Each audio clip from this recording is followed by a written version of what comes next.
54वां शिशुपाल के सभी राजाओं एवं रुक्मी की हार तथा श्री कृष्ण रुक्मणी का विवाह। श्री सुखदेव जी बोले, हे राजन, श्री श्याम सुंदर रुक्मणी को हर ले गए। यह समाचार पात जरासंध, दंतवक्र आदि अपनी अपनी सेना लेकर श्री मुरली मनोहर के पीछे दौड़े और श्री कृष्ण जी के रथ के समीप जा पहुंचे तथा ललकार कर कहने लगे कि पीठ दिखाकर जाना शूरवीर का धर्म नहीं है, सो तुम रथ को रोककर हमसे युद्ध करो। यह सुनकर श्री कृष्ण जी ने रथ रोक लिया तथा बलराम जी अपनी सेना सहित उनसे युद्ध करने लगे।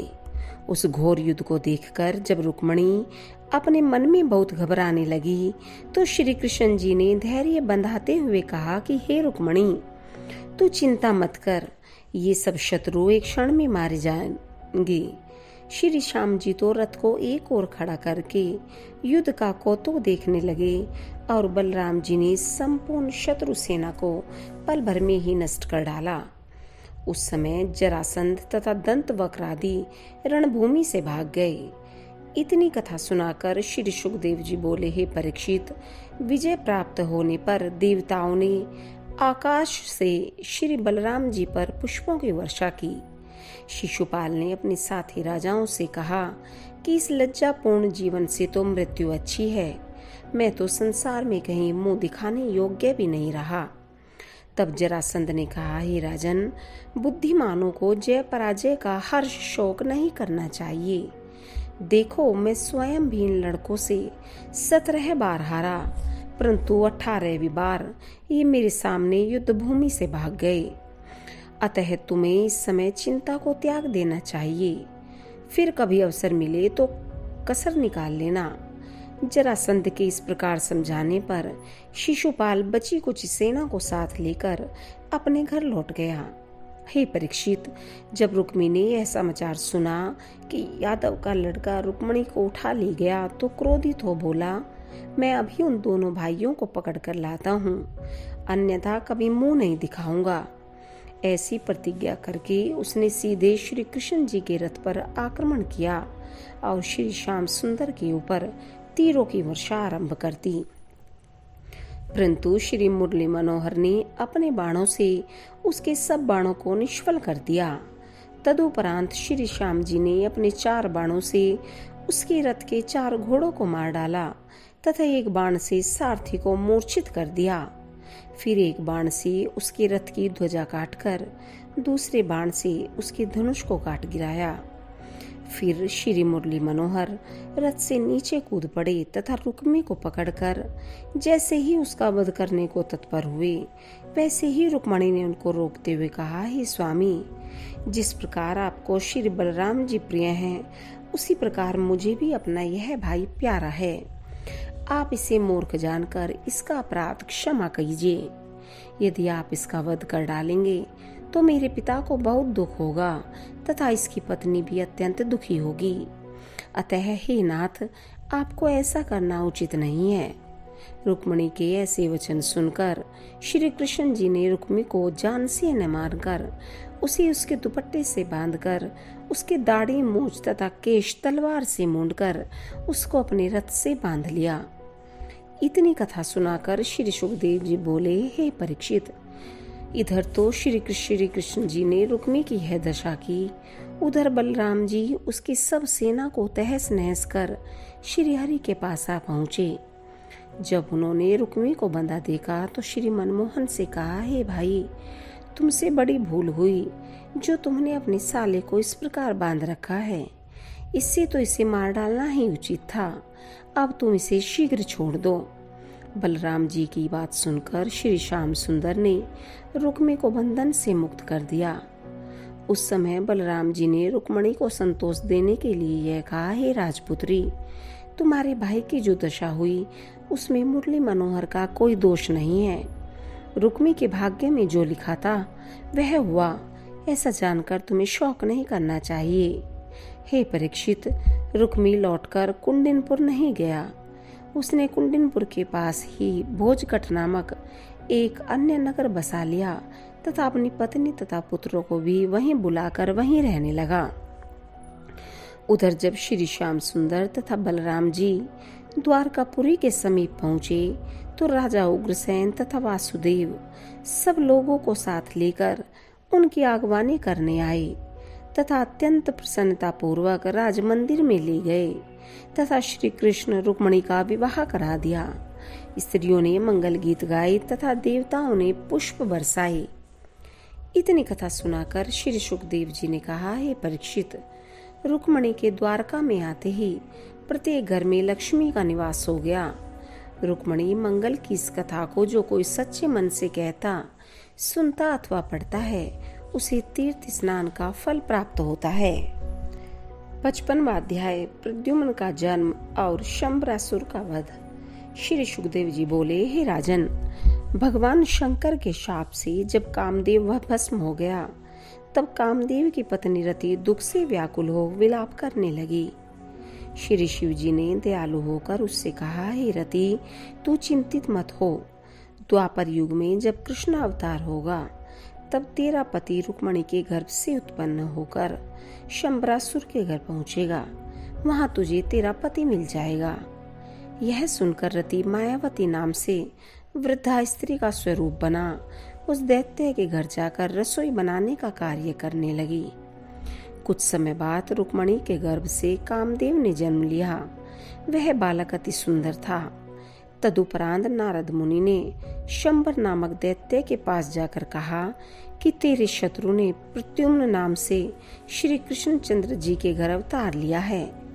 वह 12 वर्ष की आयु का होने पर तुझे मार डालेगा। जब इतना कहकर नारद जी ब्रह्मलोक को चले गए, तब शंबरासुर वेश बनाकर प्रद्युम्न को हर लाया और प्रद्युम्न को समुद्र में डालाया। वहां एक मछली उसे निगल गई।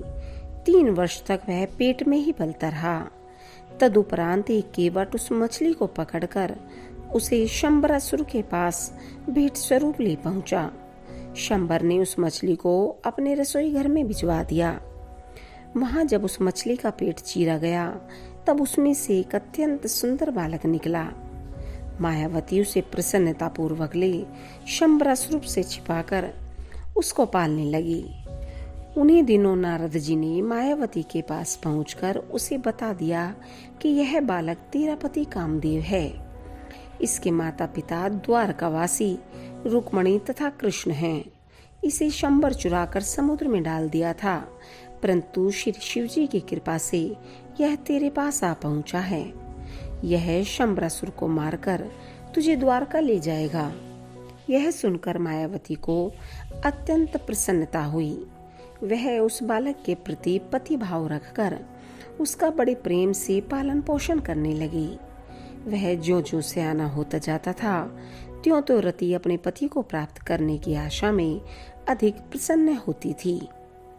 जब प्रद्युम्न 9-10 वर्ष का हुआ तथा कुछ सांसारिक बातों को समझने लगा, तब वह एक दिन मायावती की कटाक्ष करते हुए देखकर इस प्रकार कहने लगा, हे माता, तुम मेरी माता होकर मुझे पति भाव से क्यों देखती हो? यह सुनकर रति ने मुस्कुराते हुए उत्तर दिया, हे प्रभु, मैं तुम्हारी पत्नी रति हूँ। इतना कहकर उसने प्रद्युम्न को सब हाल सुना दिया। उस दिन से प्रद्युम्न मायावती को अपनी पत्नी जानकर शंबरासुर को अपना शत्रु मानने लगा। एक दिन रति ने उससे इस प्रकार कहा, हे प्रभु, शंबर दैत्य माया युद्ध बहुत जानता है, अतः तुम्हें भी यह उचित है कि तुम उसको मारने के लिए मुझसे सब विद्याएं सीख लो। जब प्रद्युम्न ने इस बात को स्वीकार किया, तब मायावती ने उसको 12 वर्ष की अवस्था तक सब विद्याएं सिखा दी। एक दिन प्रद्युम्न शंबरासुर की सभा में जा पहुंचा एवं अत्यंत क्रुद्ध होकर कहा, अरे शंबर, तो मुझसे युद्ध करके अपनी शक्ति को देख ले। यह सुनकर शंबर ने हंसते हुए कहा, अरे बालक, क्या तेरी मृत्यु आ पहुंची है जो तू मुझसे ऐसी बातें करता है? प्रद्युम्न ने उत्तर दिया, अरे दुष्ट, मैं ही प्रद्युम्न हूँ। तूने मेरे प्राण लेने चाहे थे, परंतु श्री नारायण जी की कृपा से मैं तुझसे अपना बदला चुकाने के लिए फिर आ पहुंचा हूँ। यह सुनकर शंबरासुर अत्यंत क्रोध करके हाथ में गदा उठाकर ललकारता हुआ इस प्रकार कहने लगा कि देखें अब तेरे प्राण कौन बचाता है। इतना कहकर शंबरासुर ने जो ही गदा चलाई त्यों ही प्रद्युम्न ने उसे अपनी गदा मारकर गिरा दिया। यह देखकर शंबरासुर ने अग्निबाण छोड़ा तो उसे प्रद्युम्न ने वारी बाण चलाकर बुझा दिया। शंबरासुर ने प्रद्युम्न को मारने के लिए अनेक प्रयत्न किए, परंतु प्रद्युम्न ने उसे हर बार पराजित करके अंत में अपनी तलवार से उसका सिर काट डाला। उस समय देवतागण आकाश से पुष्प वर्षा करने लगे। तब रति भी अत्यंत सुंदर स्वरूप धारण कर अपने पति के साथ विमान पर बैठकर द्वारका जा पहुंची। जिस समय वे दोनों रुक्मणी के भवन में विमान से उतरकर जा खड़े हुए, उस समय वे स्त्रियां जिनका विवाह श्री कृष्ण जी के साथ प्रद्युम्न के जन्म के बाद हुआ था, प्रद्युम्न को नहीं पहचान सकी। जब प्रद्युम्न ने उनसे पूछा कि हमारे माता पिता कहाँ हैं, तो सबको बड़ा अचरज हुआ। फिर उन्होंने प्रद्युम्न के वक्षस्थल पर भृगुलता नहीं देखा तो उन्हें ज्ञान हुआ कि यह श्री कृष्ण के अतिरिक्त कोई अन्य पुरुष है। उस समय प्रद्युम्न के मुख को देखकर रुक्मणी ने अन्य स्त्रियों से यह कहा कि उस स्त्री के धन्य भाग्य हैं जिसने इस बालक को जन्म दिया है। यह स्त्री भी इसी के समान सुंदर है। यदि आज मेरा पुत्र जीवित होता तो वह भी इतना बड़ा होता। यह सोचकर रुक्मणी ने प्रद्युम्न से पूछा, हे बालक, तुम्हारे माता पिता का क्या नाम है? इतना कहते कहते रुक्मणी के स्तनों से दूध बहने लगा तथा बायां नेत्र फड़कने लगा। उन्हें मन में यह विश्वास हो गया कि यह मेरा ही पुत्र है, परंतु पति की आज्ञा के बिना उसे गोद में लेने का साहस नहीं हुआ। उसी समय वहां श्री कृष्ण चंद्र जी भी आ पहुंचे। तदुपरांत नारद जी ने वहां आकर सब हाल कह सुनाया।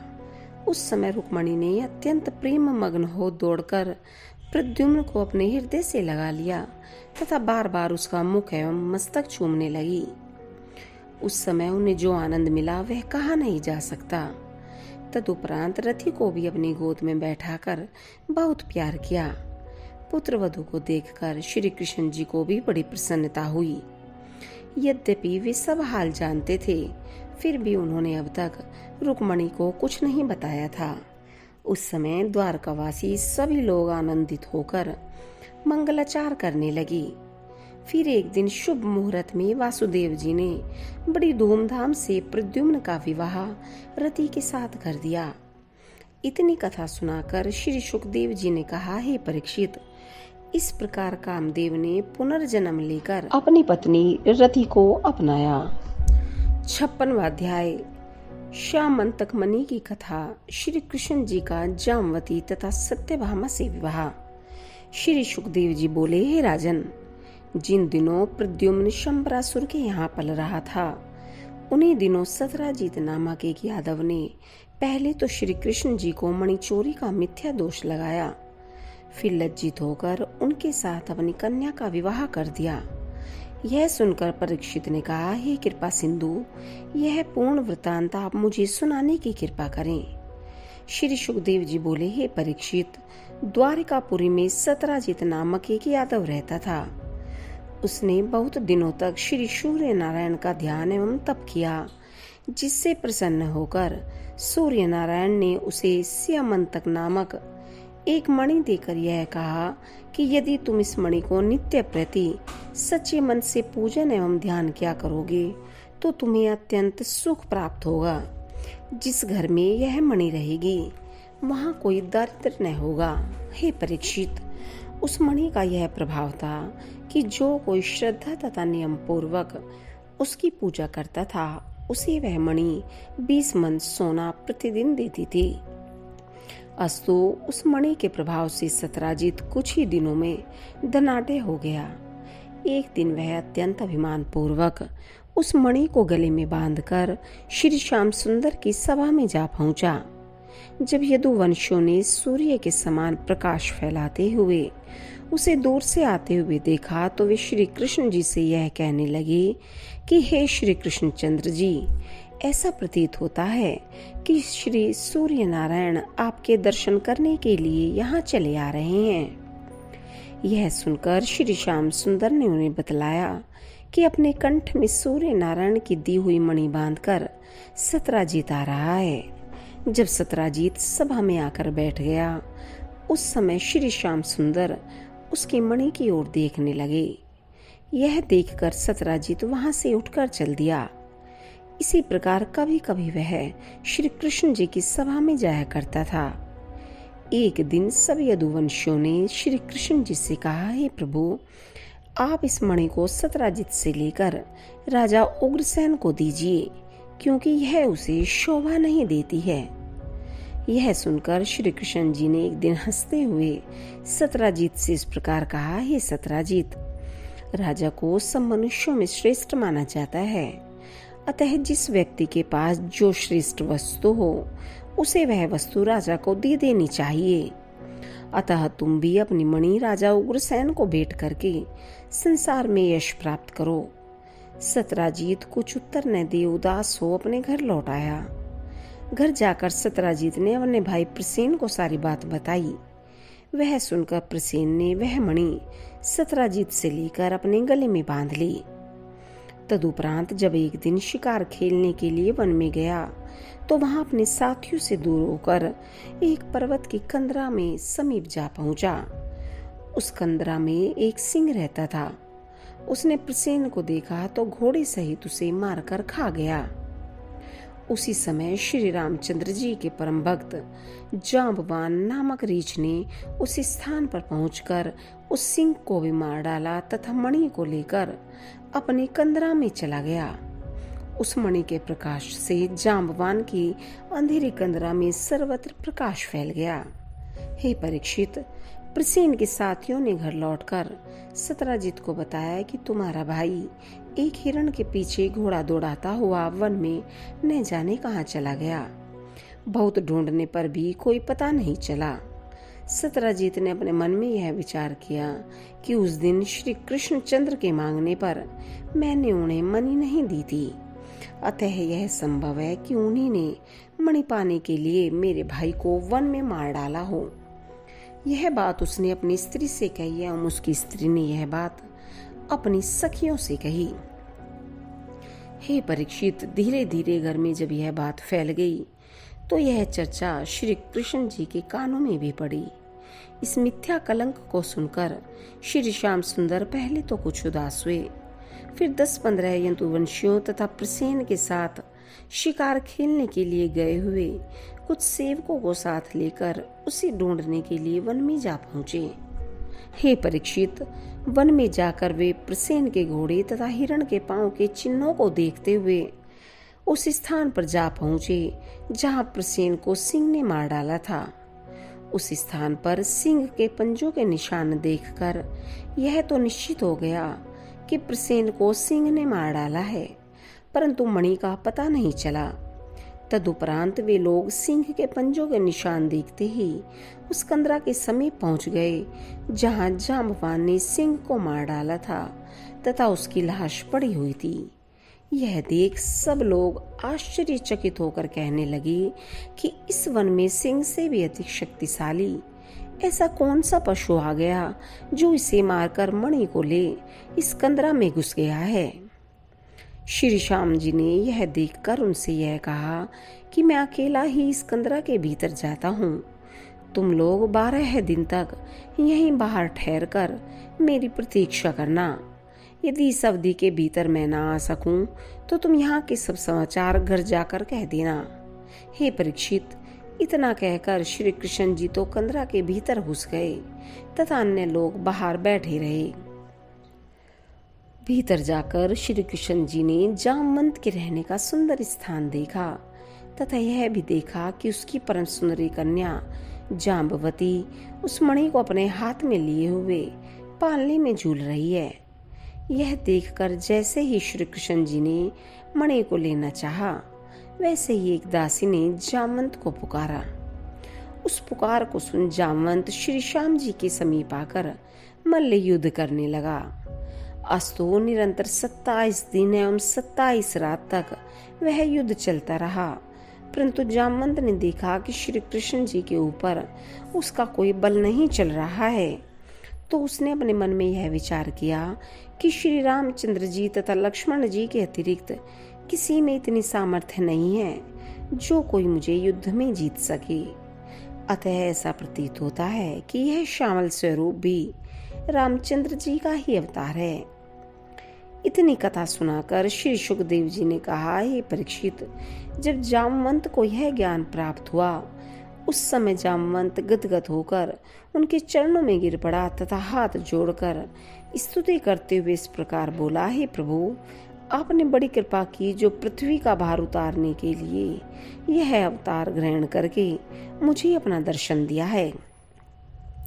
मुझसे नारद जी कह गए थे कि रामचंद्र जी श्री श्याम सुंदर का अवतार लेकर तेरे स्थान पर आएंगे, अतः मैं त्रेता युग से अब तक आपके दर्शन की आशा में था। आज आपने मेरा मनोरथ पूर्ण कर दिया। हे स्वामी, आपने जिस प्रकार यहाँ पधार कर मुझे अपने दर्शनों से कृतार्थ किया है, उसी प्रकार अब आप अपने आने का कारण बताने की भी कृपा करें। तब श्री मुरली मनोहर प्रसन्न होकर बोले, हे जामवंत, तेरी पुत्री के हाथ में जो मणि है उसकी चोरी का कलंक सतराजित यादव ने हमें लगाया है। उस कलंक को छुड़ाने के लिए हम ही यहाँ आए हैं, इसलिए तू यह मणि हमें दे दे। श्री कृष्ण जी के मुख से ऐसे वचन सुनकर जामवंत ने प्रसन्न होकर कहा, हे प्रभु, मेरे पास स्यमंतक तथा जामवंती नामक 2 मणियां हैं। मैं इन दोनों को आपको भेंट करता हूँ, सो आप कृपा पूर्वक स्वीकार कीजिए। यह सुनकर जब श्री श्याम सुंदर ने स्वीकृति दे दी तो जामवंत ने अत्यंत आनंदित होकर अपनी पत्नी जामवती का विवाह उनके साथ करके वह मणि दहेज में दे दी। इतनी कथा सुनाकर श्री सुखदेव जी ने कहा, हे परीक्षित, इधर श्री कृष्ण जी तो 27वें दिन जामवंत से युद्ध करने के उपरांत स्यमंतक मणि तथा उसकी कन्या को लेकर अपने घर चले। उधर वे यदुवंशी जिन्हें श्री कृष्ण जी कंदरा के द्वार पर बैठा गए थे, वे 24 दिन तक प्रतीक्षा करने के उपरांत रोते पीटते हुए द्वारका में लौट आए। वहां पहुंचकर जब उन्होंने सब समाचार राजा उग्रसेन तथा अन्य सभी लोगों को सुनाया, तब सभी स्त्री पुरुष अत्यंत विलाप करते सतराजीत को मारना चाहा। तो बलराम जी ने सबको धैर्य बंधाते हुए कहा कि तुम ऐसा मत करो, श्री श्याम सुंदर उस मणि का पता लगाकर सकुशल घर लौट आएंगे। इतने पर भी जब किसी को धैर्य नहीं हुआ तो रुक्मणी आदि सभी स्त्रियां नगर के बाहर एक देवी के मंदिर में पहुंच श्री श्याम सुंदर के सकुशल लौटने के लिए मनौती मांगने लगी। उसी समय श्री मुरली मनोहर स्यमंतक मणि तथा जामवती को साथ लिए हंसते हुए राजा उग्रसेन की सभा में जा पहुंचे। उनके दर्शन पाते ही सब लोगों में नए प्राणों का संचार हो गया। तदुपरांत उन्होंने सतराजीत को बुलाकर उसे सब कथा समझाते हुए उसके मणि उसे वापस दे दी। उस समय सतराजीत मणि लेकर मन में विचार करने लगे कि मुझसे बड़ा पाप हुआ जो मैंने श्री त्रिलोकीनाथ को मिथ्या कलंक लगाया। अब मुझे उचित है कि इस अपराध से मुक्ति पाने के लिए मैं अपनी पुत्री सत्यभामा का विवाह श्री कृष्ण जी के साथ कर दूं तथा दहेज में यही मणि उन्हें लौटा दूं। तब सतराजीत ने अपने पुरोहित को बुलाकर सत्यभामा के विवाह का तिलक वासुदेव जी के यहाँ भेज दिया तथा बड़ी धूमधाम से विवाह करके वह मणि तथा अन्य अनेक वस्तुएं दहेज में दी। श्याम सुंदर जी ने सब वस्तुओं को स्वीकार करके वह मणि सतराजीत को ही लौटाकर यह कहा कि हमसे इसकी पूजा नहीं बन पड़ेगी, अतः यह हमारे काम की नहीं है, अतः तुम इसे अपने ही पास रखो। हे राजन, यह सुनकर राजा परीक्षित ने कहा, हे श्री सुखदेव जी, त्रिलोकीनाथ श्री श्याम सुंदर जी को ऐसा मिथ्या कलंक क्यों लगा? श्री सुखदेव जी ने उत्तर दिया, हे राजन, श्री बांके बिहारी ने भाद्रपद शुक्ल पक्ष चतुर्थी का चंद्रमा देख लिया था, इसी कारण उन्हें यह मिथ्या कलंक लगा। जो लोग भाद्रपद शुक्ल चतुर्थी को चंद्रमा देख लें, वे इस कथा का श्रवण करें तो उन्हें कलंक नहीं लगता। 57वां अध्याय श्यमंतक हरण, शतधन्वा का उद्धार और अक्रूर जी को फिर से द्वारका बुलाना। श्री सुखदेव जी बोले, हे राजन, एक दिन किसी ने द्वारका में आकर श्री श्याम बलराम को यह समाचार सुनाया कि दुर्योधन ने पांडव आदि 5 भाइयों को लाक्षागृह में सुलाकर अग्नि लगवा दी, जिससे वे सब लोग अपनी माता सहित जलकर भस्म हो गए। इस समाचार को सुनकर श्री श्याम बलराम अत्यंत चिंतित हो अपनी बुआ कुंती तथा पांडवों की सुधि लेने के लिए रथ पर चढ़कर हस्तिनापुर में जा पहुंचे। वहां जाकर उन्होंने देखा कि धृतराष्ट्र आदि सब उदास बैठे हैं तथा भीष्म पितामह एवं द्रोणाचार्य की आंखों से आंसू बह रहे हैं। गांधारी आदि भी रो रही है। यह दशा देखकर जब श्री कृष्ण जी ने युधिष्ठिर आदि पांडवों के बारे में पूछा तो किसी ने कोई उत्तर नहीं दिया, परंतु विदुर ने उनके पास जाकर धीरे से यह बताया कि दुर्योधन आदि ने 5 भाइयों के प्राण लेने में कुछ उठा नहीं रखा था, परंतु आपकी कृपा से वह सब बच गए हैं। यह सुनकर श्री श्याम बलराम अपने ही डेरे में लौट आए। इतनी कथा सुनाकर श्री सुखदेव जी ने कहा, हे परीक्षित, जब श्याम बलराम हस्तिनापुर चले गए तो शतधन्वा के पास जाकर अक्रूर तथा कृतवर्मा ने यह कहा कि हे शतधन्वा, सत्यभामा की मंगनी तुम्हारे साथ हुई थी, परंतु सत्यजीत ने पहले तो श्री कृष्ण जी को मिथ्या कलंक लगाया, फिर उन्हें अपनी पुत्री ब्याह दी। इससे सजातियों में तुम्हारी बड़ी बदनामी हुई है। इसी समय श्याम बलराम हस्तिनापुर गए हैं, सो हमारी समझ में यह उचित है कि हम तीनों सत्यजीत के घर चलकर उसे मार डालें तथा उसने जो सोना इकट्ठा किया है उसे छीन लें। यह सुनकर शतधन्वा अक्रूर तथा कृतवर्मा को साथ ले रात्रि के समय सत्यजीत के घर जा पहुंचा तथा उन दोनों को द्वार पर खड़ा करके सोते हुए सत्यजीत को मारकर श्यामंतक मणि तथा स्वर्ण आदि लेकर बाहर निकल गया। घर आकर शतधन्वा ने सोचा कि सत्यजीत को मारकर मैंने श्री श्याम सुंदर से बैर लिया है, सो न जाने ये मेरी क्या दशा करेंगे।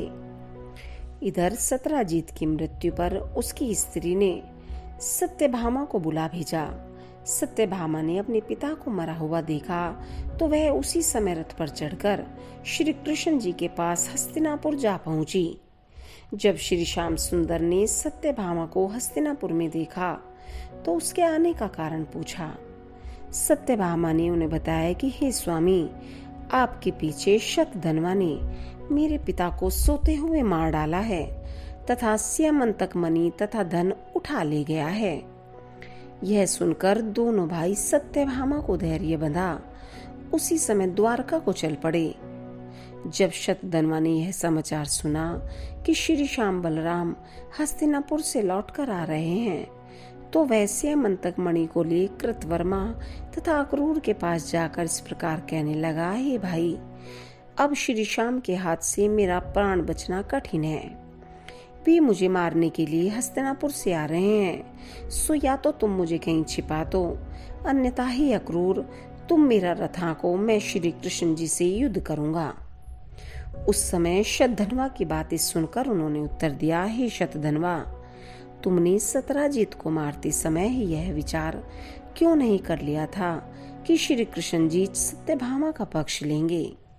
हम तुम्हारी रक्षा अथवा सहायता नहीं कर सकेंगे।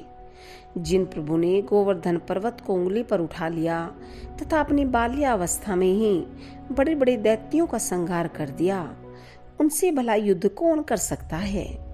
हे परीक्षित, अक्रूर तथा कृतवर्मा के मुख से ऐसे रूखे वचन सुनकर शतधन्वा अपने जीवन से निराश हो वह मणि अक्रूर के सामने फेंक स्वयं 400 कोस प्रतिदिन की गति से चलने वाली एक घोड़े पर सवार हो जनकपुर की ओर भाग चला।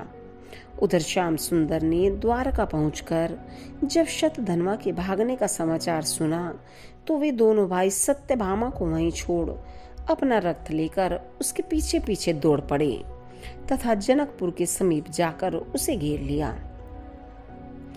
उस स्थान पर पहुंचकर शतधनवा का घोड़ा मर गया। तब वह श्री श्याम सुंदर के रथ की आहट सुनकर पैदल भागने लगा। यह देखकर श्री हरि बलराम जी को रथ पर छोड़कर स्वयं उसके पीछे दौड़ चले तथा पास पहुंचकर अपने सुदर्शन चक्र से उसका मस्तक काट लिया। हे राजन, जब श्री कृष्ण जी को उसके पास मणि नहीं मिली तो उन्होंने बलराम जी के पास जाकर कहा कि उसके पास मणि तो नहीं है। उस समय बलराम जी ने श्री बांके बिहारी से यह कहा, हे भाई, तुम द्वारका जाकर मणि की तलाश करो, मैं जनकपुर देखने के बाद लौटूंगा। इतनी कथा सुनाकर श्री सुखदेव जी ने कहा, हे परीक्षित, श्री मुरली मनोहर तो द्वारका लौट गए और बलराम जी जनकपुर में जा पहुंचे। वहां के राजा ने जब बलभद्र जी के आगमन का समाचार सुना तो वह अपने मंत्रियों सहित आगे आकर उन्हें सम्मान पूर्वक अपने घर ले गया।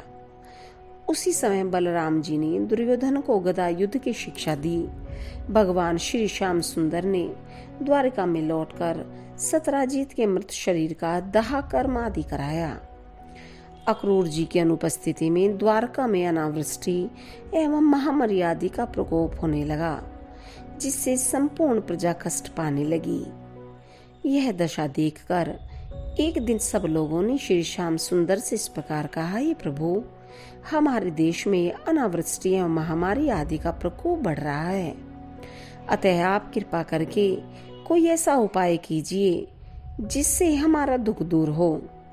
श्री हरि ने उत्तर दिया, हे भाइयों, जब से अक्रूर द्वारका छोड़कर गए हैं तभी से यह व्याधियां यहाँ आई हैं। यह सुनकर द्वारकावासी बोले, हे प्रभु, वे तो आपके ही भय से भाग गए हैं, अतः अब आप ही के बुलाने से आ सकते हैं।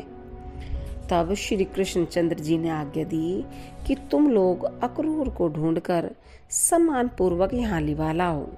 श्री हरि की आज्ञा पाकर कुछ यदुवंशी अक्रूर जी को ढूंढते हुए काशी में जा पहुंचे तथा उनसे मिलकर इस प्रकार कहने लगे कि हे अक्रूर जी, जब से आप द्वारकापुरी को छोड़कर आए हैं तब से इतियां भीतियां हमें कष्ट पहुंचा रही हैं। सो श्री मुरली मनोहर ने यह आज्ञा दी है कि तुम यदि उनके प्रति भक्ति रखते हो तो संदेह त्याग कर लौट आओ।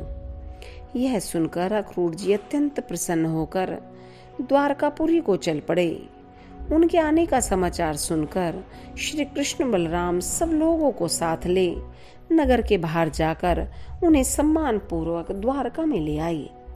हे परीक्षित, एक दिन श्री कृष्णचंद्र जी ने अक्रूर को अपने पास बुलाकर यह कहा, हे चाचा, तुम्हारे पास जो स्यमंतक मणि है उसे तुम हमारे पास ले आओ, जिससे सत्यभामा तथा बलराम जी का संदेह दूर हो जाए।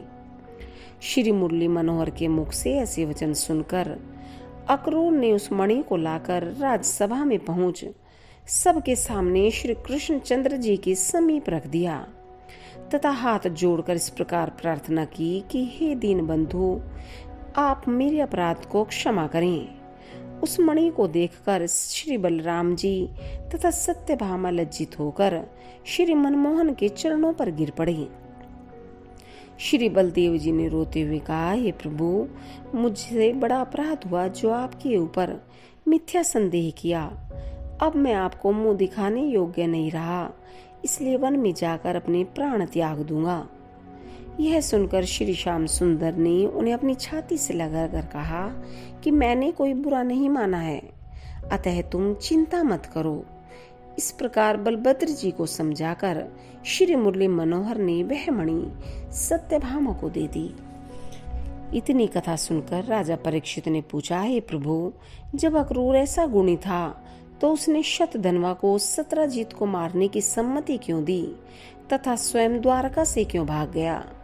श्री सुखदेव जी बोले, हे परीक्षित, जिस दिन अक्रूर ने शतधनवा को ऐसी सम्मति दी उसी दिन से उसके संपूर्ण गुण नष्ट हो गए थे। राजा परीक्षित ने कहा, हे मुनिनाथ, आप यह बताने की कृपा करें कि अक्रूर को ऐसे गुण किस प्रकार प्राप्त हुए थे।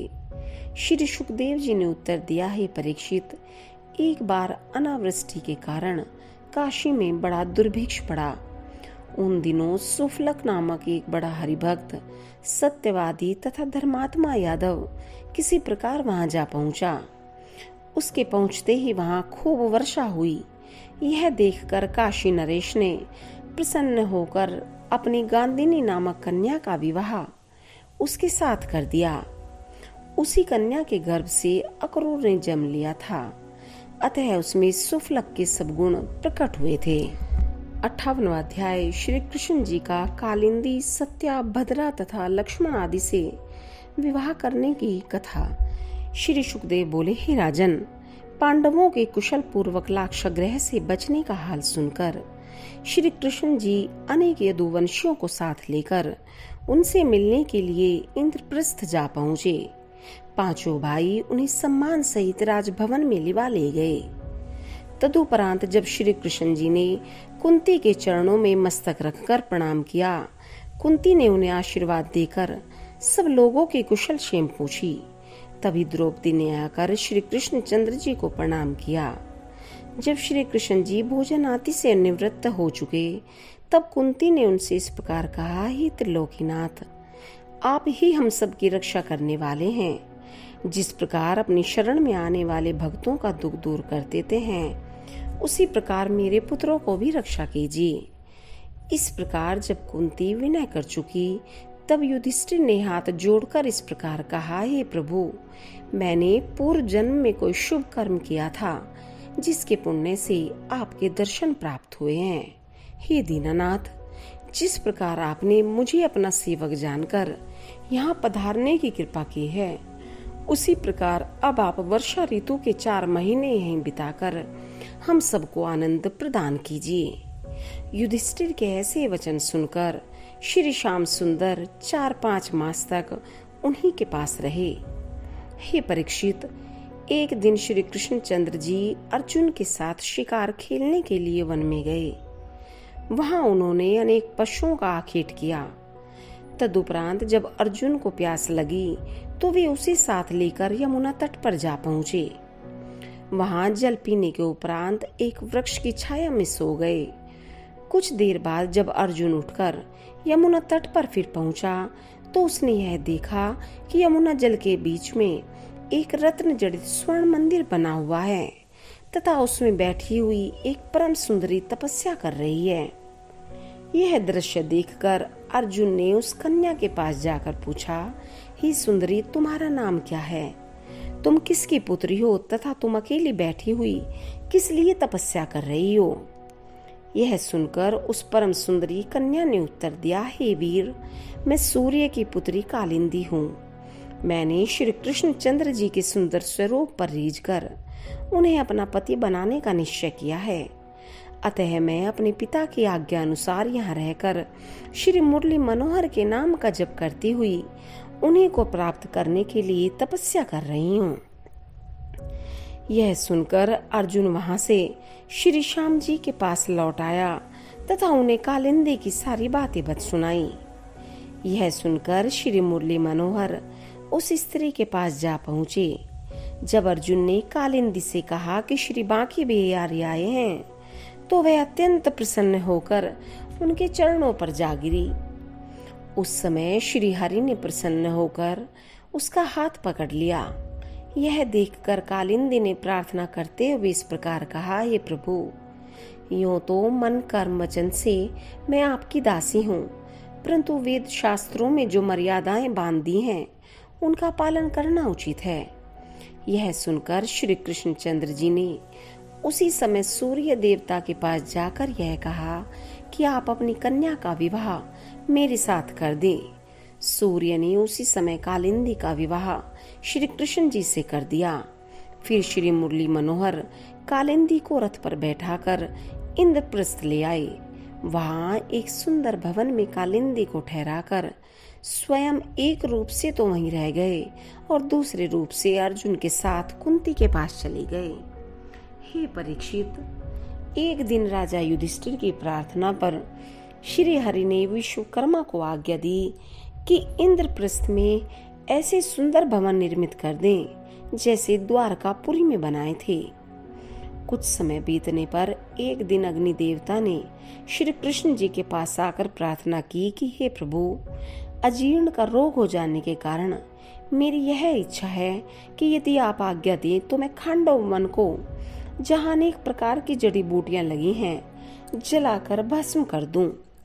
ऐसा करने से मेरा रोग दूर हो जाएगा। परंतु हे दीनानाथ, उस वन की रक्षा इंद्र करता है, अतः यदि मैं अकेला जाऊंगा तो वह पानी बरसाकर मुझे शांत कर देगा। इसलिए आप मेरे साथ किसी को रक्षा करने के लिए भेज दें। अग्नि की इस विनती को सुनकर श्री हरि ने अर्जुन को यह आज्ञा दी कि हे भाई, तुम अग्नि के साथ जाओ। श्री मुरली मनोहर की आज्ञा पाकर अर्जुन अग्नि के साथ चल दिए तथा उस स्थान पर पहुंचकर अग्नि से कहा कि तुम वन को भस्म करो। हे परीक्षित, अग्नि ने खांडव वन को जलाना आरंभ कर दिया। जब उसका धुआं आकाश में पहुंचा तब इंद्र ने मेघपति को यह आज्ञा दी कि तुम पानी बरसाकर अग्नि को बुझा दो।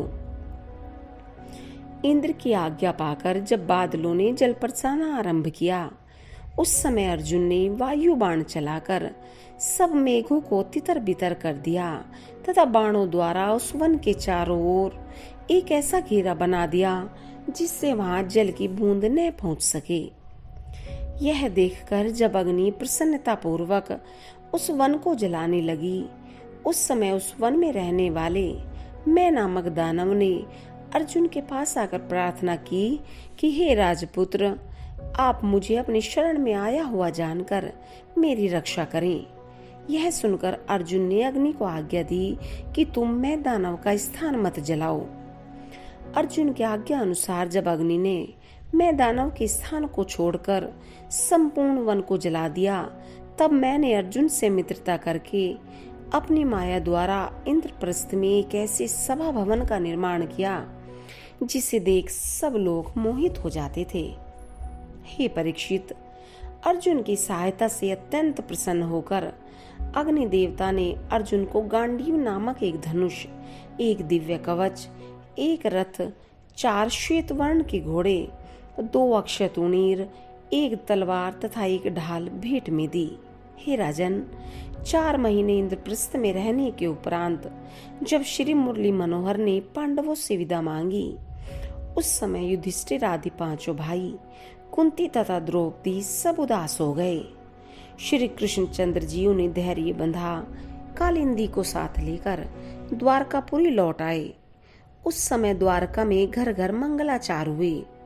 राजा उग्रसेन ने कालिंदी का विवाह श्री कृष्ण जी के साथ बड़ी धूमधाम से कर दिया। उसी समय उज्जैन देश के राजा बिंदु और अनुबिंदु 2 भाई थे। वे दुर्योधन के साथी थे। वहां जाकर भगवान श्री कृष्णचंद्र उनकी बहन मित्रबिंदा को स्वयंवर में बर कर ले आए। वह मित्रबिंदा श्री कृष्णचंद्र की ही बुआ रामादि देवी की पुत्री थी। इतनी कथा सुनाकर श्री सुखदेव जी ने कहा, हे राजन, जिस प्रकार श्री कृष्ण जी ने सत्या नामक राजकुमारी से विवाह किया, अब वह कथा सुनो। कौशल के राजा नग्नजीत से अपनी पुत्री सत्या का विवाह करने के लिए यह प्रण किया था कि जो कोई मेरे 7 बैलों को एक साथ नाथ देखा, उसी के साथ मैं अपनी पुत्री का विवाह करूंगा। यह समाचार सुनकर श्री मुरली मनोहर अर्जुन को साथ लेकर कौशल जा पहुंचे। राजा नग्नजीत ने जब उनके आने का समाचार सुना तो वह बड़े आदर सत्कार से आगे जाकर उन्हें घर ले आए तथा सम्मान पूर्वक ठहराया। वहां जब राजकुमारी सत्या ने उन्हें देखा तो वह उन पर मोहित हो मनाने लगी कि यदि मुझसे पूर्व जन्म में कोई पुण्य बने हो तो मैं श्री कृष्ण जी को पति रूप में प्राप्त करूं। दूसरे दिन राजा ने श्री कृष्ण जी के पास पहुंचकर कहा, हे प्रभु, आप मेरे लायक कोई सेवा हो तो बताइए।